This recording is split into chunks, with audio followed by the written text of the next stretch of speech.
Welcome to Under the Microscope. This series is brought to you by the Real Scientists Nano team. Our goal is to provide a platform where scientists can communicate their work and interact with the public. With that in mind, every week we introduce you to a scientist working in the field of materials and nanoscience, who would be curating the RealSci_Nano Twitter account.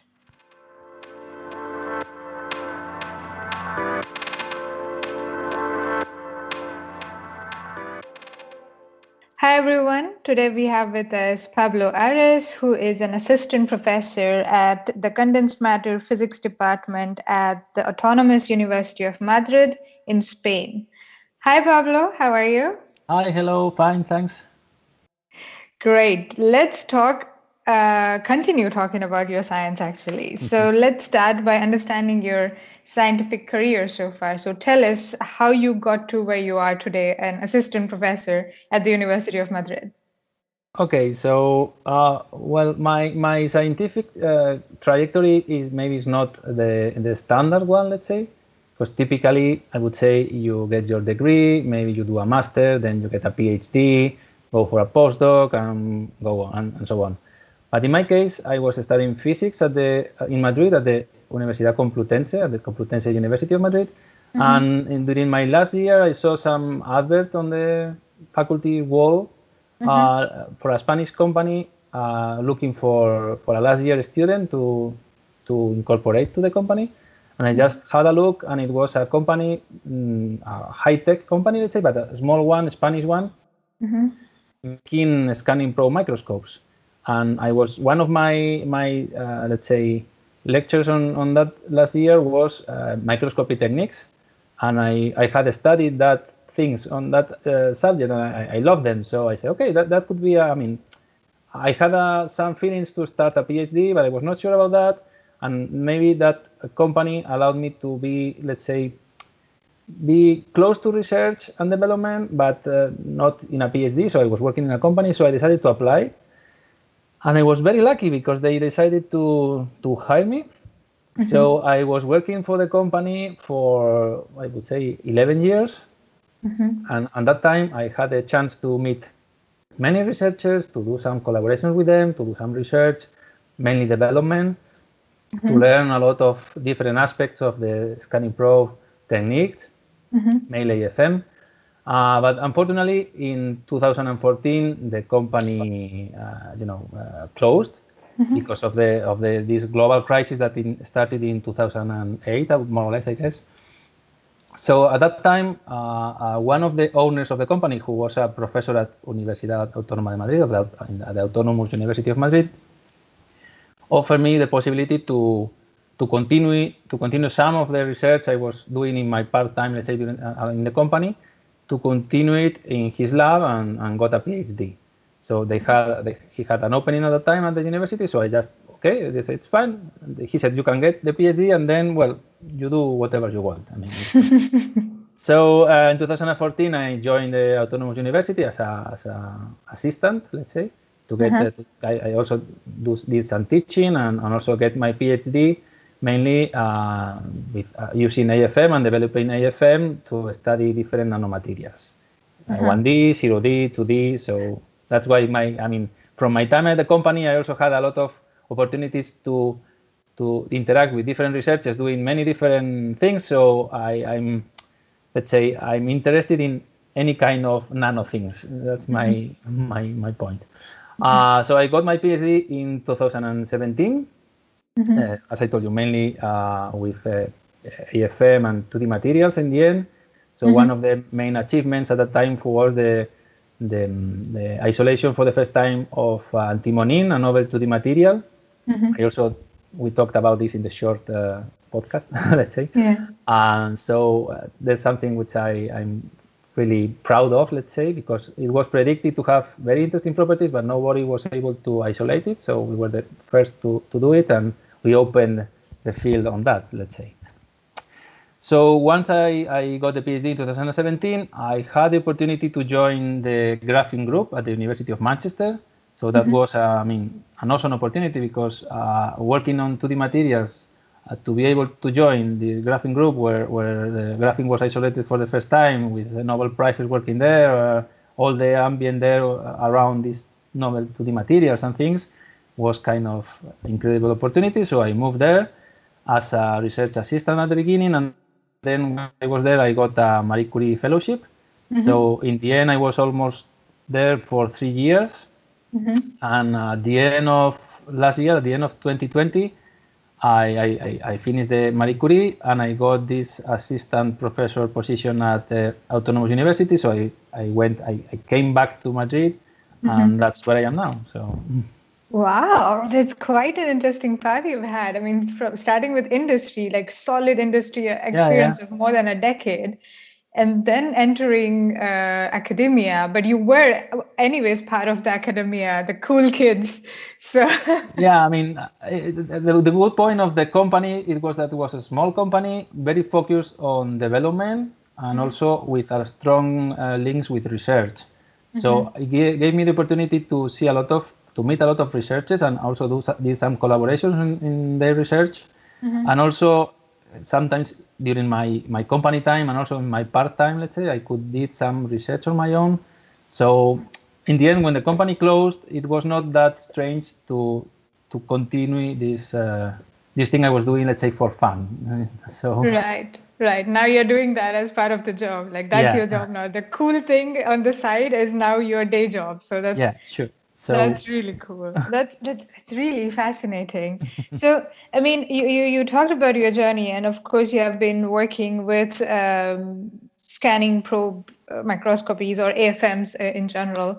And you already mentioned in the short podcast what you do, but where does your current research that you're doing right now at the University of Madrid, where does it fit in this big picture of materials and nanoscience? Where does it fit in? yeah, I mean, after my experience with different nanomaterials and different, I mean, 0D like nanoparticles, 1D nanowires, nanofibers, and 2D different 2D materials and combinations of them in the so-called van der Waals structures. My recent research focused on well, still the AFM technique itself. We are still developing it. Because there are sometimes we want to do some experiments in which the standard AFM, let's say, it's not enough. So we just go a bit further. We try to do exactly what we just want to do, not to be constrained by an instrument, let's say. So that's part of my research. And the other one now I'm more focused on 2D materials and also, let's say, 1D materials. So we used gold nanowires we can just deposit them on a substrate, and by using an AFM tip, we can nano manipulate them and assemble them into what they are called nano electrodes. So when two thin nanowires are brought together, they spontaneously cold weld upon mechanical contact. So we can make almost perfect metallic contact there. So by assembling several of these nanowires, we can connect them. I mean, we can connect a, let's say, micro electrode with a nano object. And that way we can do nano electrodes for studying transport at the nanoscale in a let's say novel way without needing to put resists or baking the sample or things like that. So we are using this 1D material, let's say, these nanowires, to study transfer, for example, in 2D materials or in other objects, nano objects, using this approach. So we also study 2D materials to study still, let's say, basic properties. For example, one of my last works that in Manchester before coming here was to study piezoelectricity in monolayer hexagonal boron nitride. So it was predicted that since monolayer hexagonal boron nitride, since it is a single layer, there is a symmetry is broken. So it was expected to present piezoelectricity, but it was not observed experimentally. So we used electrostatic force approach to detect the electric field generated by strain regions in monolayer hexagonal boron nitride. So, I mean, I'm trying to study different aspects of 2D materials combined with 1Ds and, well, different things. Okay, with AFM being at the focus of it all, be it 0D, 1D, or 2D materials, you're basically combining. We also take advantage of the possibilities of 2D materials. That part of my research in Manchester, we use 2D materials to assemble, let's say, for example, nanochannels. And in these nanochannels, we could trap water, so we can study the properties of water under extreme confinement, because it just we went down to, let's say, 2 or 3 layers of water up to, let's say, bulk, depending on the thickness of the channel. So we could study the property, the electric properties of water confined, and we found it had a anomalous behavior, and it was extremely challenging to do that. Yeah. I can imagine trapping water in such confined space and then studying how it behaves. That could be fun. I mean, challenging. I mean, in Derry, Manchester, I was working with Laura Fumagalli, she's an expert on dielectric microscopy with AFM. So we were doing this kind of research, and that was a very cool experiment. So we are still working on that now. Cool. She's in Manchester, I'm in Madrid, but we continue the work. So. Right. And speaking of cool experiments, the next question is, I know it's a difficult question, but I'm sure you have been involved with a lot of cool research projects, but you have to pick one, the most favorite one. I know it's a difficult one. But if you have to pick one, could you pick one and explain it to us in simple words in the section we call In Other Words? Let me think. I mean, maybe I can talk about two of them, because in the end they are a bit linked. So I already mentioned about this nanowire thing we do to fabricate nano electrodes. So this probably could be my favorite, because it involves different, I mean, scanning probe microscope with manipulation with nano things. So that's quite cool. So the other one would be these studies of antimony, this novel 2D material. So an experiment could be the use of these nanowires to study the transport properties of antimony. So at that time we were able to isolate this antimony, but I mean, by mechanical exfoliation, the Scotch tape method, as graphene was exfoliated for the first time. But the thinnest flakes we obtained were relatively tiny in XY dimensions. So they were not easy to contact by standard techniques, by e-beam, lithography, or things like that. Could be done, but it was not easy. And we tried, and there was also some problem with contamination and so on, and we didn't get transport measurements with standard e-beam lithography electrodes. So we used these nanowire electrodes. In fact, it was the development of the technique was pushed by this, because we were not able to study the transport properties of this antimony. So and with using the standard technique, so we thought about alternatives, and we thought about these nano wire things, and so we tried and we did a cool experiment in which we assemble a, let's say, long nano electrode to connect several of these flakes and to study transport properties with them. So maybe this could be the one I would pick. Right. Wow, that sounds really cool. That is, I never thought about it, because with lithography, of course, you need a certain size of the flake of the 2D material. So, and with mechanical exfoliation, it's a sheer luck sometimes to get big flakes. Right? Graphene and other 2D materials, you can get very now big flakes of several tens of microns at least. But this antimony, since the interaction between layers is stronger, it's difficult to exfoliate it. That's why it was not done at the beginning. and the thinner ones we get, they were relatively tiny, and I mean, not so tiny that they could not be connected with standard techniques, but not easy to do it. And then we also found this problem of maybe it was the resist that left contamination, and we don't know what, but we tried and they were not conducting. I mean, there was no current through the electrodes. But we did this thing with the gold nanowires, and then we used a metallized AFM tip as a second mobile electrode, so we can probe the transport between the, let's say, gold nano electrode and the AFM tip at different distances. So it worked. So. That is so cool. And I have a very simple question for you with this antimony. with graphene, I know that you can see it under optical microscope with if the silicon oxide is like what 80 nanometers or 100 Well, it depends. nanometers. Yeah, 90 or 285 or what that one. Yeah. Right. What's the trick with antimony? Can you see it with the optical microscope, under the optical microscope, or you Yeah, only we need can see with electron optical microscope. microscope? In fact, one of the first things we did after exfoliation was to do an optical study similar that it was done with graphene and other 2D materials to see which were the optimal thicknesses and if it was better to observe to see it with a particular wavelength or just white light or whatever.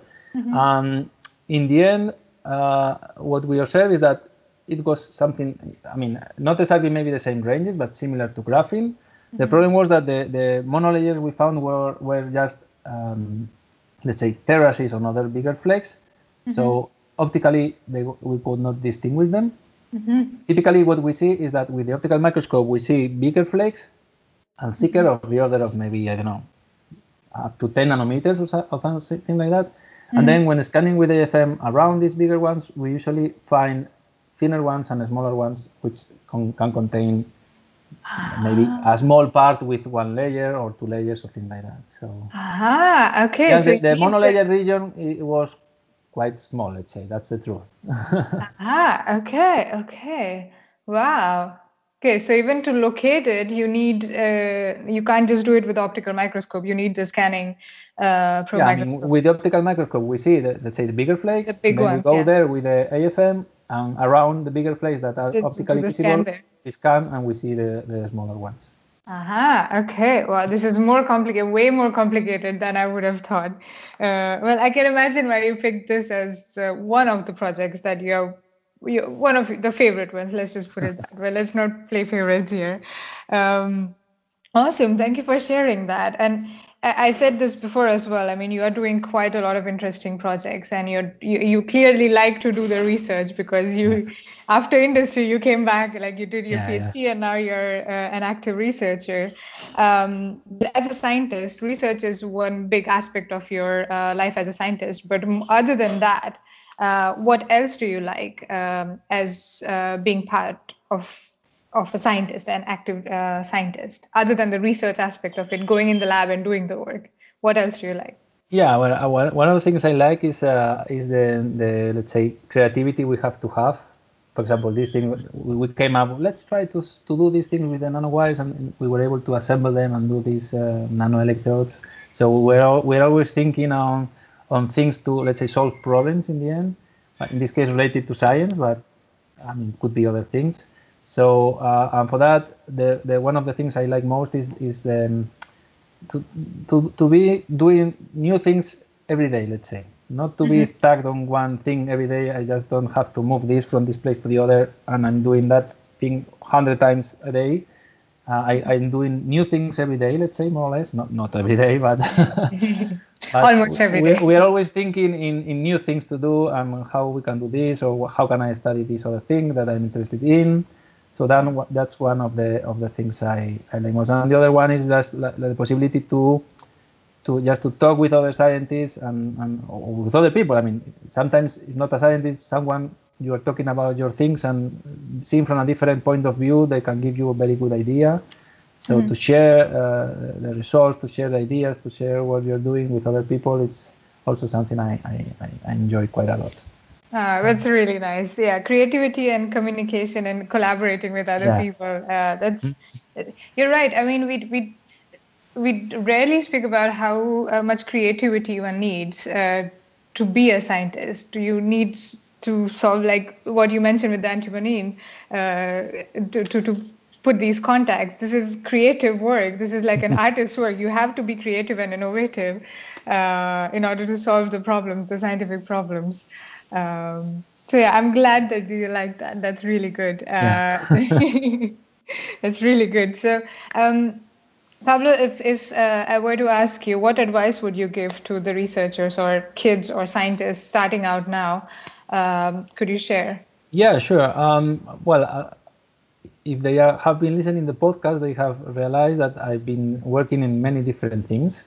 So one piece of advice I would give is try not to follow just one line of research, because I mean, try to follow, if you are interested in different things, try to, sometimes it's difficult to work in parallel in different things, but I would say try to do it, because apart from learning and from getting the results of different things, if you are just only focused on one experiment and it fails, because that happens, we all know that experiments sometimes fail and you don't get any interest. I mean, all the results are interesting even if it fails, but you don't get any, let's say, result that let you go on in some way. Then you get stuck, and that could be a problem in your career. So if you can follow a couple of lines, 3 lines with different things you are interested in, that could be good in case any of them fails. So this would be my advice.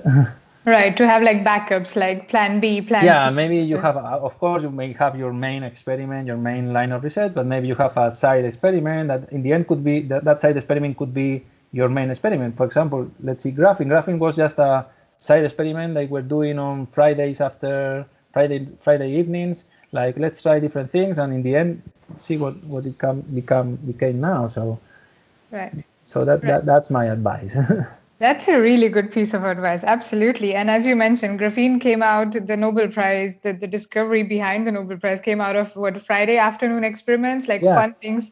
Let's just do out of the box Yeah. thinking. And now see where graphene is and how much Yeah. research Yeah. and So. it has led to 2D family, and like it's still Yeah, growing fields. I mean, one of the things of graphene is, a part of graphene itself and all its amazing properties, is that it opened the new 2D materials family. So that's one of the almost big things of graphene. So, and it Absolutely. came from a side experiment. So that's, I think it's, Absolutely. Absolutely. That is some real fine piece of advice. Absolutely.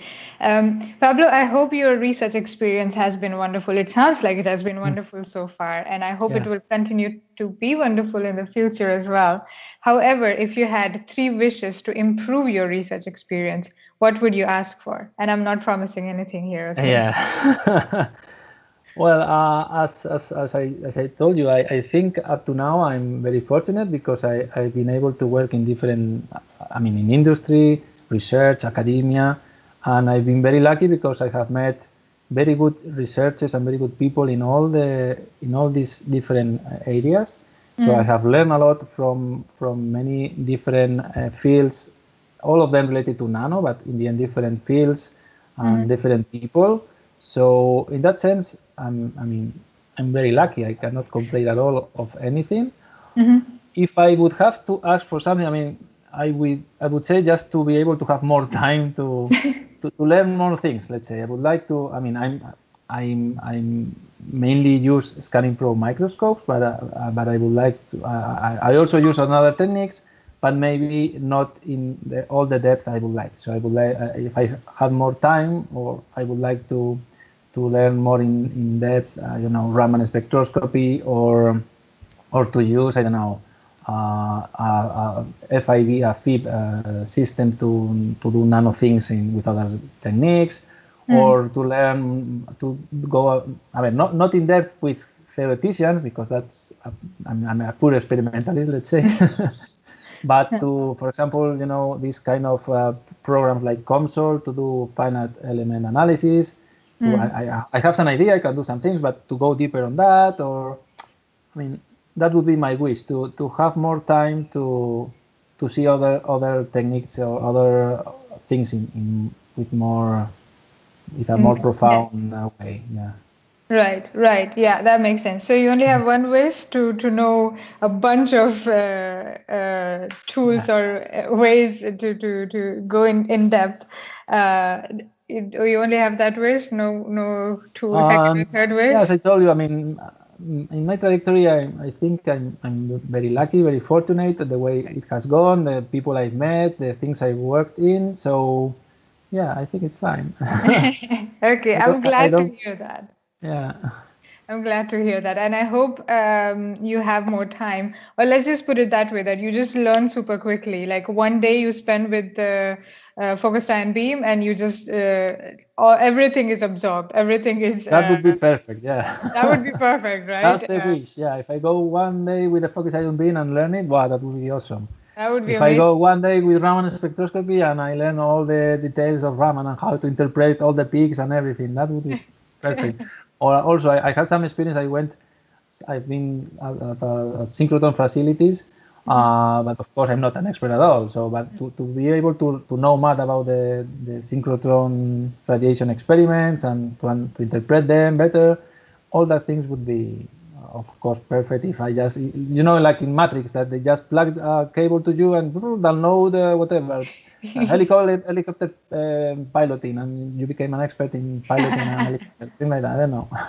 Maybe we need someone to work on that. Let's think about the research project here and apply for funding to develop this I technology. mean, sometimes I think that society is going that way because nowadays you don't know anything about something. You just Google it, and okay, in a couple of minutes, let's say, or at least in an hour, you read something about the things, and you know what you're talking about a bit, let's say. A And little, yeah, it's not on like the in Matrix that surface. they just plugged you, they loaded the software for doing kung fu, and you were an expert. But in the end, we are going like you cannot say I don't know that. You can just give me a couple of hours, and you get some idea at least. So Right. Yeah. Yeah, that would be really nice. That's a really cool wish. I want that too. I want that to happen to me as well. So okay, that's wonderful. I hope it comes true in the next 5 years. Let's just give it 5 years, and maybe we can talk in 5 years and see where the technology has, how far it has come. yeah, let's see. But yeah, no, this has been wonderful, Pablo. Your research is amazing. Really, really exciting work. But before I let you go, I have one question, one last question for you. And we can't not talk about the year 2020, the interesting year 2020, for lack of a better word, which has spilled over 2021 as well. So, what are your learnings from the year 2020? Well, one thing I would say is that the ability to adapt is essential. I mean, we have to be able to adapt to changes because otherwise, I mean, we are screwed up. So we need to be able to. I mean, if we are now we have a pandemic like we are still now, to be able to work from home if it is needed, or to just go to the lab maybe once a week to launch something and maybe be able to control remote, or to change the way we work, change the way we interact. So in the end, we need to be able to adapt to changes because otherwise. If this goes on or in a few years it comes a different thing, but we don't know what, we have to be able to adapt. So this is one of the learnings. And the other one I think is that in the end, I mean, we are scientists, and in the end, science is getting us out of this thing. Because in particular in this case, nanoscience, because mainly these vaccines we are able to encapsulate mRNA into a nano liposome or whatever and put this into a vaccine and inject. So I think this is the importance of science, and people should. We are all. I mean, scientists are of course aware of the importance of science, but maybe we should be able to explain it maybe better to the society. I mean, just to let them know that I mean we are doing this in part for fun. This is my case, but not only for fun, just because we are truly convinced that this will help other people in different ways. We never sometimes you're studying something that could in the beginning could you never know how it will help other people, but then Yeah. in the end it does. Let's just a quick example. Einstein's relativity, general relativity. Nowadays, all GPS systems work following Newton's relativity. So who would say at that time that theoretical work that explains things that nobody understands apart from him at the beginning would be so important in all the positioning systems in the world? So all mobile phones have GPS, all things, all the satellites, everything. So yeah, well, in summary, this learning from 2020 would say that science is fundamental for the advancement of the humanity, let's say. So Yeah, absolutely. Adaptability and just value science and value yeah. scientists appreciate the work that is happening. Don't just say that, oh, we don't understand it, it's too basic or anything like that, because you never know Never what. know. Or for example, this the CRISP, which were awarded Nobel Prize recently. It was maybe many people doesn't know it, but it was a Spanish guy studying some, I don't know, I don't know exactly which biological system, but he was studying something which in principle was not related to anything, and he found this thing, and then it was developed to do all the CRISP things that they are doing now. But in principle, he was studying something that he was interested in his. He was in a small university at Spain studying something from the sea around his university, and in the end, all these things came up. So you never know where the big advances will come from. So all kind of science is very valuable. Important. So Yeah, absolutely. Absolutely. That's a good note to end the podcast. All kinds of science is important and valuable. So yeah, appreciate it.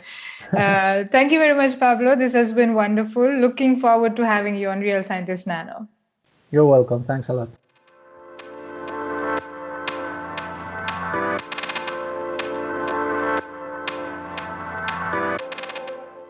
Thank you for listening. To know more about us, please visit our website realscientistsnano.org and follow us on Twitter at realsci_nano.